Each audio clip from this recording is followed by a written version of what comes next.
কিছুদিন আগেই প্রকাশিত হয়েছে এসএসসি পরীক্ষার ফল।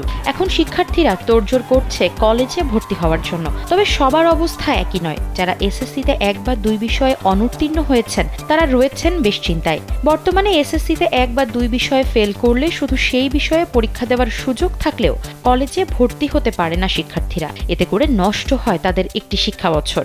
তবে এবার এসব শিক্ষার্থীদের কথা চিন্তা করে নতুন পদক্ষেপ নিতে চলেছে জাতীয় শিক্ষাক্রম ও পাঠ্যপুস্তক বোর্ড এনসিটিবি।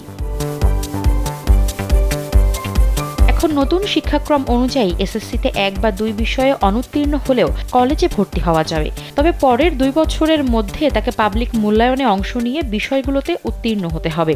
হার্ট লাইফস্টাইলের সেমিনার আমরা করব বাংলাদেশে 31 মে। জাতীয় ক্রীড়া পরিষদের মিলনায়তন আসার জন্য আহ্বান জানাচ্ছি। এনসিটিবির তৈরি করা জাতীয় শিক্ষাক্রম 2022-এর মূল্যায়ন কৌশল ও বাস্তবায়ন নির্দেশনা সংক্রান্ত প্রতিবেদন থেকে এই তথ্য জানা গেছে। মঙ্গলবার curriculum development and revision core কমিটিতে তা অনুমোদন হয়েছে। এখন তা এনসিটিবি বোর্ড সভা হয়ে জাতীয় শিক্ষাক্রম সমন্বয় কমিটির সভায় চূড়ান্ত হবে। প্রতিবেদনের তথ্যানুযায়ী 2026 সালের এসএসসি পরীক্ষায় নতুন পদ্ধতির বাস্তবায়ন করা হবে।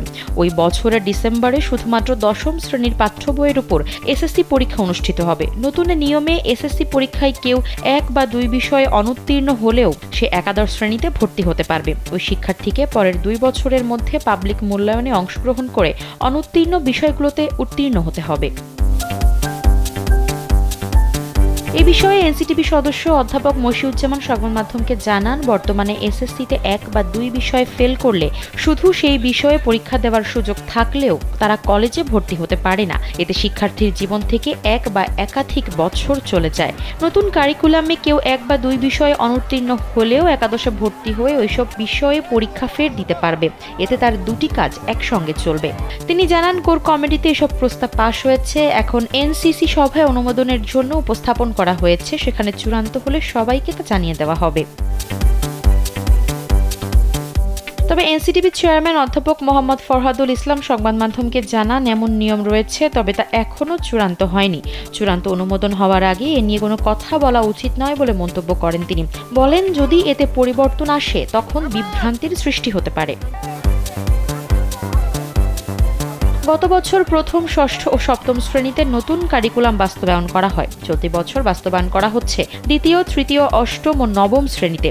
2025 সালে পঞ্চম ও দশম শ্রেণীতে, 2026 সালে একাদশ এবং 2027 সালে দ্বাদশ শ্রেণীতে নতুন কারিকুলাম চালু করা হবে। আফসারা নাজ, কালবেলা।